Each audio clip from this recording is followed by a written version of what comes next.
Olá, o meu nome é Amanda Gonçalves Messias, eu sou acadêmica do 4º ano do curso de Direito da Universidade Paranaense e o título do meu trabalho é Ativismo Judicial, os limites de atuação do Poder Judiciário. Esse trabalho foi desenvolvido sob a orientação do professor Ricardo Muciato Martins e tem por objetivo analisar e conceituar a figura do ativismo judicial, demonstrando o papel do Poder Judiciário e os limites estabelecidos para sua atuação.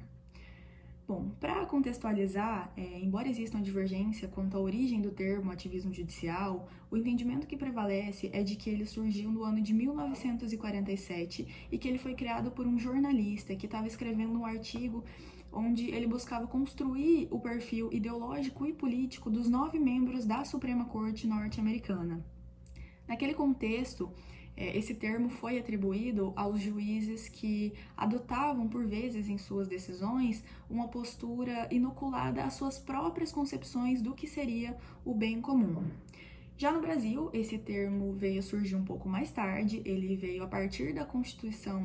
promulgação da Constituição de 1988, que redemocratizou todo o país. Com a ascensão dessa nova Constituição e o chamado Estado Democrático de Direito, foi concebida no Brasil uma nova ordem constitucional muito mais compromissória e abrangente. Ela visava principalmente dar efetividade e proteção a todos os direitos fundamentais que foram trazidos na Lei Maior.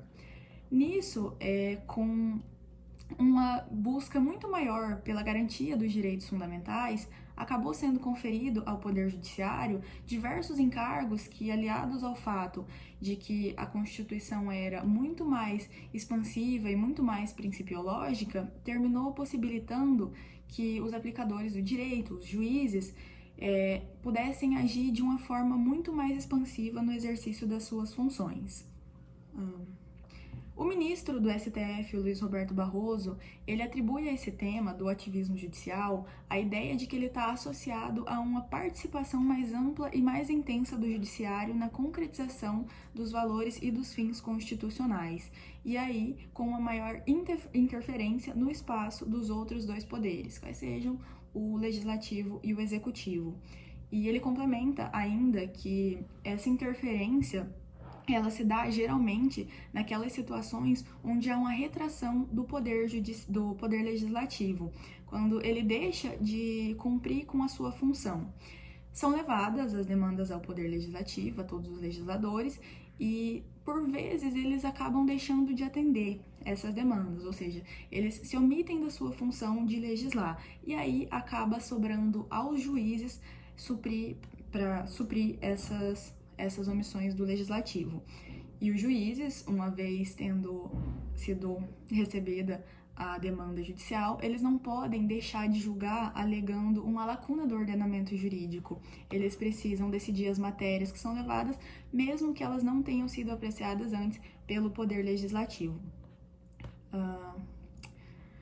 Bom, para melhor entender, por exemplo, em uma eventual demanda onde o Poder Legislativo ele tenha cumprido com a sua função, ele tomou decisões, fez escolhas políticas, editou leis, aí nesses casos os juízes vão estar sempre condicionados a agir dentro dos limites dessas normas que já foram previamente estabelecidas. Até porque em democracias as decisões políticas elas devem ser tomadas por aqueles que foram votados, e não é o caso do judiciário.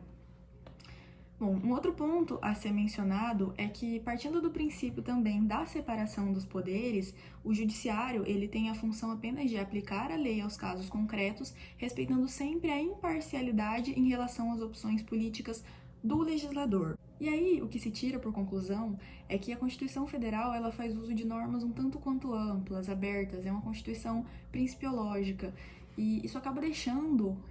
a encargo do intérprete na figura do juiz um certo grau de subjetividade a ser valorado. O juiz ele não pode deixar de responder às questões que lhe são levadas, só que, no entanto, ele deve sempre proferir essas decisões se atendo às margens da sua jurisdição,